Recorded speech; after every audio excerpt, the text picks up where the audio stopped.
I used to be able to wake myself up from nightmares until I moved into this house. If you're new here, I'm Krista, and on my account I tell spooky stories either submitted to me or found on the internet. Today's story was submitted by Natalia. When I was about 9, my family moved into a new 3-bedroom house. I had to sleep in a temporary room with a small storage door and the slanted wall while my actual bedroom was being painted.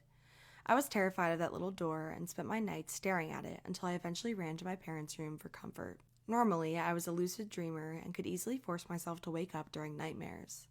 But one night, I fell into a deep dream that I simply could not escape from. It felt like something was actively keeping me asleep. In the dream, I was kneeling at the top of our staircase. I peeked over the side toward my temporary bedroom and saw a tall, faceless black figure leaning over my bed.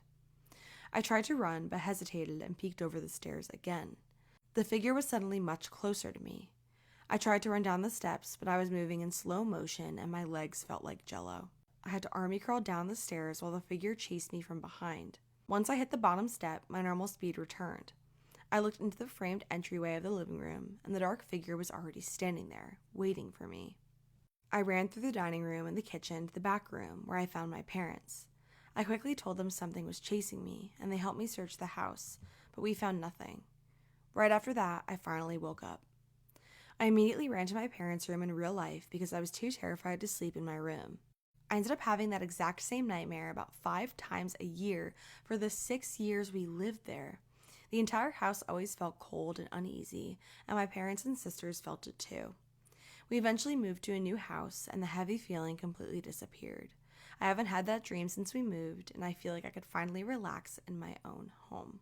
I'm really glad that you moved out and that you have stopped having these nightmares since, because having the same dream 5 times a year for 6 years, that is absolutely insane. Unrelated, but I definitely know what you mean when you're having a dream and suddenly you feel like you're jello and you can't run. Like, that is the worst in nightmares.